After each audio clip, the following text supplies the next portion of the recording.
Hari Om welcome back to ಹನಿಗನ್ YouTube channel. ಎಲ್ಲರೂ ಹೇಗಿದ್ದೀರಾ? ಚೆನ್ನಾಗಿದ್ದೀರಾ ಅಂತ ಭಾವಿಸ್ತಾ ಥರ್ಸ್ಡೇ ವ್ಲಾಗ್ ಅನ್ನ ಸ್ಟಾರ್ಟ್ ಮಾಡ್ತಾ ಇದ್ದೀನಿ. ಥರ್ಸ್ಡೇ ಆಸ್ ಯೂಶುವಲ್ ಪೂಜೆ ಎಲ್ಲ ಮುಗಿಸ್ಕೊಂಡು ಬ್ರೇಕ್ಫಾಸ್ಟ್ಗೋಸ್ಕರ ಬಟಾಣಿ ಕಾಳಿದ್ದು ಪಲಾವ್ ಮಾಡೋಣ ಅಂತ ಪ್ರಿಪೇರ್ ಮಾಡ್ಕೊಳ್ತಾ ಇದ್ದೀನಿ. ಸೊ ಮೊದಲಿಗೆ ಜಾರ್ಗೆ ಶುಂಠಿ, ಬೆಳ್ಳುಳ್ಳಿ, ಹಸಿಮೆಣಸಿಕಾಯಿ, ಕೊತ್ತಂಬರಿ ಸೊಪ್ಪು ಹಾಗೆ ಪುದೀನ ಸೊಪ್ಪು ಹಾಕೊಂಡು ಸ್ವಲ್ಪ ನೀರು ಹಾಕೊಂಡು ರುಬ್ಕೊಳ್ತಾ ಇದ್ದೀನಿ. ಆಮೇಲೆ ಕುಕ್ಕರ್ಗೆ ಡೈರೆಕ್ಟಾಗಿ ಆಯಿಲ್ ಹಾಕೊಂಡಿದ್ದೀನಿ. ಚಕ್ಕೆ, ಲವಂಗ, ಮರಾಠಿ ಮೊಗ್ಗು ಹಾಗೆ ಪಲಾವ್ ಎಲೆ ಹಾಕ್ಕೊಂಡು ಜೀರಿಗೆ ಮತ್ತು ಸ್ವಲ್ಪ ಸೋಂಪು ಕಾಳಿದ್ರೆ ಸೋಂಪು ಕಾಳುಗಳು ಆ್ಯಡ್ ಮಾಡ್ಕೊಳ್ಳಿ. ಒಂದು ಈರುಳ್ಳಿ ಹಾಕ್ಕೊಂಡಿದ್ದೀನಿ, ಸ್ಲೈಸ್ ಮಾಡಿ ಹಾಕ್ಕೊಳ್ತಾ ಇದ್ದೀನಿ. ಈರುಳ್ಳಿ ಸ್ವಲ್ಪ ಫ್ರೈ ಮಾಡಿಕೊಂಡು ಒಂದು ಟೊಮೆಟೊ ಆ್ಯಡ್ ಮಾಡ್ಕೊಳ್ತಾ ಇದ್ದೀನಿ. ನೆಕ್ಸ್ಟ್ ಟೊಮೊಟೊ ಸ್ವಲ್ಪ ಬಾಡಿಸ್ಕೊಂಡು ಇಡೀ ರಾತ್ರಿ ನೆನೆಸಿಟ್ಟಿರೋವಂಥ ಬಟಾಣಿ ಕಾಳನ್ನು ಹಾಕ್ಕೊಳ್ತಾ ಇದ್ದೀನಿ. ಹಸಿ ಬಟಾಣಿ ಇದ್ದರೆ ಡೈರೆಕ್ಟ್ ಹಸಿ ಬಟಾಣಿ ಯಾವಾಗಲೇ ಹಾಕೋಬೋದು. ಬಟಾಣಿ ಕಾಳು ಜೊತೆ ನಿಮಗೆ ವೆಜಿಟೇಬಲ್ಸ್ ಬೇಕಂದರೆ ವೆಜಿಟೇಬಲ್ಸ್ ಕೂಡ ಆ್ಯಡ್ ಮಾಡ್ಕೋಬೋದು. ಅದಾದಮೇಲೆ ರುಬ್ಕೊಂಡಿರೋವಂಥ ಪೇಸ್ಟ್ ಏನಿತ್ತು ಅದನ್ನು ಆ್ಯಡ್ ಮಾಡ್ಕೊಳ್ತಾ ಇದ್ದೀನಿ.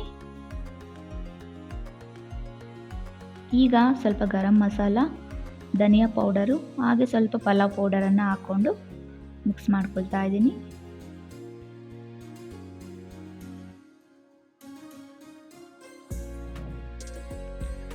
ನಾನೀಗ 1 ಕಪ್ ಅಕ್ಕಿಗೆ 2 ಕಪ್ ಅಷ್ಟು ನೀರು ಹಾಕ್ಕೊಂಡು 1 ಕಪ್ ಅಕ್ಕಿಯನ್ನು ನೀಟಾಗಿ ತೊಳ್ಕೊಂಡು ಆ್ಯಡ್ ಮಾಡ್ಕೊಳ್ತಾ ಇದ್ದೀನಿ.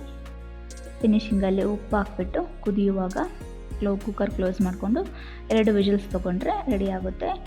ನಮ್ಮ ಮನೆಯವರು ಫ್ರೆಶ್ ಅಪ್ ಆಗಿ ರೆಡಿಯಾಗಿ ಬಂದಿದ್ದರು. ಅವ್ರಿಗೆ ಇವತ್ತು ಬಿಸಿನೀರು ಜೊತೆಗೆ ಸ್ವಲ್ಪ ನಿಂಬೆಹಣ್ಣು, ಉಪ್ಪು ಹಾಕಿ ಕೊಟ್ಟೆ. ಅಸಿಡಿಟಿ ಆ ಥರ ಏನಾದರೂ ಇದ್ದರೆ ಸ್ವಲ್ಪ ಕಮ್ಮಿ ಆಗುತ್ತೆ ಅಂತ. ಎವ್ರಿಡೇ ಬೆಳಗ್ಗೆ ಬಿಸಿನೀರೇ ಕುಡಿಯೋದು ನಾವು. ಬಿಸಿನೀರು ಕುಡಿಯೋದ್ರಿಂದ ಆರೋಗ್ಯಕ್ಕೆ ಒಳ್ಳೆಯದು. ಎವ್ರಿಡೇ ಫಸ್ಟು ಬಿಸಿನೀರು ಕುಡಿದು ನೆಕ್ಸ್ಟು ಬ್ರೇಕ್ಫಾಸ್ಟ್ ತಿನ್ನೋದವರು. ಅವು ತುಂಬ ಚೆನ್ನಾಗಿ ಬಂದಿತ್ತು, ಉದುದ್ರವಾಗಿ ಚೆನ್ನಾಗಿ ಬಂದಿದೆ.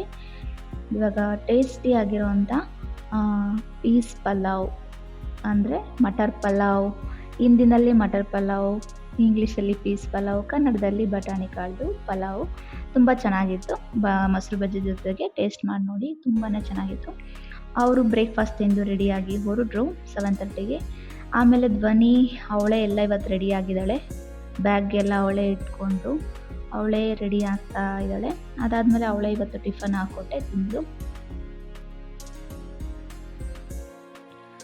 ಅವಳು ಬಟಾಣಿ ಕಾಳು ಮಾತ್ರ ತಿಂದಿದ್ದಾಳೆ, ಹೆಚ್ಚಿಗೆ ರೈಸ್ ಸ್ವಲ್ಪ ತಿಂದು ಬರೀ ಬಟಾಣಿ ಕಾಳು ತಿಂದು ಸ್ವಲ್ಪ ಹಾಲು ಕುಡಿದು ಸ್ಕೂಲಿಗೆ ಹೊರಟ್ಲು. ಈವ್ನಿಂಗ್ ಧ್ವನಿಗೆ ಸ್ನ್ಯಾಕ್ಸ್ಗೋಸ್ಕರ ಪೀನಟ್ದು ಫ್ರೈ ಮಾಡೋಣ, ಮಸಾಲ ಪೀನಟ್ ಮಾಡೋಣ ಅಂತ ಅಂದ್ಕೊಂಡು ಪೀನಟ್ಸ್ ತೊಗೊಂಡಿದ್ದೀನಿ, ಶೇಂಗಾ ತೊಗೊಂಡಿದ್ದೀನಿ. ಅದಕ್ಕೆ 1.5 ಸ್ಪೂನಷ್ಟು ಕಡಲೆ ಹಿಟ್ಟು, 1 ಸ್ಪೂನಷ್ಟು ಅಕ್ಕಿ ಹಿಟ್ಟು ಹಾಕ್ಕೊಂಡಿದ್ದೀನಿ. ಸ್ವಲ್ಪ chilli powder, turmeric powder, salt, ಅದು ಸ್ವಲ್ಪ ಗರಂ ಮಸಾಲ, ಸ್ವಲ್ಪ ಕ್ಯುಮಿನ್ ಪೌಡರು, ಸ್ವಲ್ಪ ಪೆಪ್ಪರ್ ಪೌಡರ್ ಹಾಕ್ಕೊಂಡು ಮಿಕ್ಸ್ ಮಾಡ್ಕೊಳ್ತಾ ಇದ್ದೀನಿ. ಸ್ವಲ್ಪ ನೀರು ಹಾಕ್ಕೊಂಡು ಮಿಕ್ಸ್ ಮಾಡ್ಕೊಳ್ಳಿ. ಬಿಸಿ ನೀರು ಹಾಕ್ಕೊಳ್ತಾ ಇದ್ದೀನಿ ನಾನು.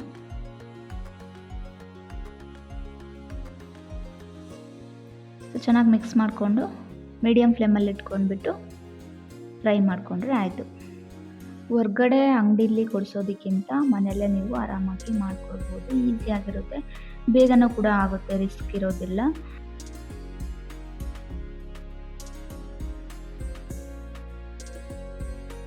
ಒಂದು 10ರಿಂದ 15 ನಿಮಿಷ ತಗೊಳ್ಳುತ್ತೆ ಫ್ರೈ ಆಗೋದಕ್ಕೆ. ಮೀಡಿಯಮ್ ಫ್ಲೇಮಲ್ಲಿ ಇಟ್ಕೊಂಡು ತಿರುಗಿಸ್ಕೊಂಡ್ಬಿಟ್ಟು ಚೆನ್ನಾಗಿ ಫ್ರೈ ಮಾಡಿಕೊಂಡ್ರೆ ಪೀನಟ್ಸ್ ಮಸಾಲ ರೆಡಿ ಆಗುತ್ತೆ. ಈವ್ನಿಂಗ್ ಟೀ ಟೈಮ್ ಜೊತೆಗೂ ಕೂಡ ನೀವು ತಿನ್ಬೋದು, ತುಂಬಾ ಚೆನ್ನಾಗಿರುತ್ತೆ. ಎಲ್ಲಾದರೂ ಟ್ರಾವೆಲ್ ಮಾಡುವಾಗಲೂ ಕೂಡ ನೀವು ಈ ಥರ ಮಾಡ್ಕೊಂಡು ಹೋದರೆ ಟ್ರಾವೆಲ್ ಮಾಡುವಾಗ ಆರಾಮಾಗಿ ತಿಂದ್ಕೊಂಡು ಟೈಮ್ ಪಾಸ್ ಮಾಡ್ಬೋದು. So next peanut masala ready ಆಯಿತು.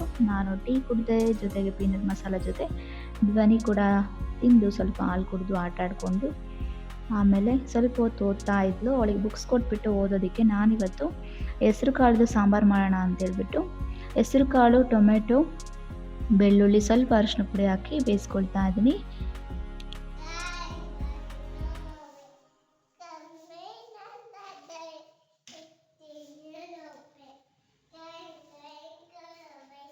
ಕಲರು ಇದು ಇದು ಇದ್ಯಾವ ಕಲರು? ಇದು ಇದು ಪಿಂಕ್. Very good. ಈಗ 3 ವಿಷಲ್ಸ್ ತೊಗೊಂಡಿದ್ದೀನಿ. ಹೆಸರು ಕಾಳು, ಟೊಮೆಟೊ ಎಲ್ಲ ಚೆನ್ನಾಗಿ ಬೆಂದಿದೆ. ಫುಲ್ಲು ಸ್ಮ್ಯಾಶ್ ಆಗಬೇಕು ಅಂತಂದರೆ ಒಂದು 5 to 6 ವಿಷಲ್ಸ್ ತೊಗೊಂಡ್ರೆ ಇನ್ನೂ ಚೆನ್ನಾಗಿ ಸ್ಮ್ಯಾಶ್ ಆಗುತ್ತೆ. ನಾನು ಸ್ವಲ್ಪ ಹಾಗೆ ಇರಲಿ ಅಂತೇಳ್ಬಿಟ್ಟು, ಸ್ವಲ್ಪ ಕಾಳು ಸಿಗಲಿ ಅಂತೇಳ್ಬಿಟ್ಟು ನಾನು ಒಂದು 3 ವಿಷಲ್ಸ್ ತೊಗೊಂಡಿದ್ದೀನಿ. ಒಂದು 70% ಚೆನ್ನಾಗಿ ಬೆಂದಿತ್ತು, ಸ್ಮ್ಯಾಶ್ ಮಾಡ್ಕೊಂಡಾಗಿದೆ ಇವಾಗ. ಇದಕ್ಕೆ ಇವಾಗ ಒಗ್ಗರಣೆ, ಆಯಿಲ್ ಹಾಕ್ಕೊಂಡು ಜೀರಿಗೆ, ಸಾಸಿವೆ, ಒಣಮೆಣಸಿನ್ಕಾಯಿ ಹಾಕ್ಕೊಂಡಿದ್ದೀನಿ. ಹಾಗೆ ಒಂದು ಈರುಳ್ಳಿ ಹಾಕ್ಕೊಂಡು, ಕರಿಬೇವು ಹಾಕ್ಕೊಂಡು, ಈರುಳ್ಳಿ ಸ್ವಲ್ಪ ಫ್ರೈ ಮಾಡಿಕೊಂಡು ಬೇಯಿಸ್ಕೊಂಡಿದ್ದಂಥ ಹೆಸರು ಕಾಳನ್ನು ಹಾಕ್ಕೊಂಡಾದ್ಮೇಲೆ ಸಾಂಬಾರು ಪುಡಿ, ಖಾರದ ಪುಡಿ ಹಾಕ್ಕೊಂಡಿದ್ದೀನಿ. ರುಚಿಗೆ ತಕ್ಕಷ್ಟು ಉಪ್ಪು ಹಾಕ್ಕೊಳ್ಳಿ. ನೀರು ಎಷ್ಟು ಬೇಕೋ ಅಷ್ಟು ನೋಡಿಕೊಂಡು ಮಿಕ್ಸ್ ಮಾಡಿಕೊಂಡ್ರೆ, ಈಗ ಒಂದು 5 ನಿಮಿಷ ಸಾಂಬಾರನ್ನು ಕುದಿಸ್ಕೊಂಡ್ರೆ ಟೇಸ್ಟಿಯಾಗಿರುವಂಥ ಹೆಸರು ಕಾಳು ಸಾಂಬಾರು ರೆಡಿ ಆಗುತ್ತೆ. ಒಂದೇ ಥರ ಸಾಂಬಾರು ಮಾಡಿ ಬೇಜಾರಾಗಿದ್ದರೆ ಇದು ಮಸ್ಟ್ ನೀವು ಟ್ರೈ ಮಾಡಲೇಬೇಕು, ಯಾರೆಲ್ಲ ಮಾಡಿಲ್ಲ ಅಂದರೆ, ಬಿಕಾಸ್ ಟೇಸ್ಟ್ ಮಾತ್ರ ತುಂಬಾ ಚೆನ್ನಾಗಿತ್ತು. ಸೊ ಊಟ ಎಲ್ಲ ಮುಗಿಸ್ಕೊಂಡು ಮಗಳ ಜೊತೆ ಸ್ವಲ್ಪ ಹೊತ್ತು ಆಡಿ, ಸ್ವಲ್ಪ ಹೊತ್ತು ಬಿಗ್ ಬಾಸ್ ನೋಡಿಕೊಂಡು ಥರ್ಸ್ಡೇ ಡೇ ಕಂಪ್ಲೀಟ್ ಆಯಿತು. ಸೊ ಹಾಗೆ ಫ್ರೈಡೇಗೋಸ್ಕರ ಎಲ್ಲ ಕ್ಲೀನ್ ಮಾಡಿಟ್ಬಿಟ್ಟು ನೈಟ್ 11 o'clock ಆಯಿತು ಮಲಗೊಳ್ಳೋ ಅಷ್ಟರಲ್ಲಿ. ಸೊ ಇದು ನನ್ನ ಥರ್ಸ್ಡೇ ವ್ಲಾಗ್ ಆಗಿತ್ತು. ಈ ವಿಡಿಯೋ ನಿಮಗೆ ಇಷ್ಟ ಆಯಿತು ಅಂತ ಭಾವಿಸ್ತಾ, ಥ್ಯಾಂಕ್ ಯು ಫಾರ್ ವಾಚಿಂಗ್.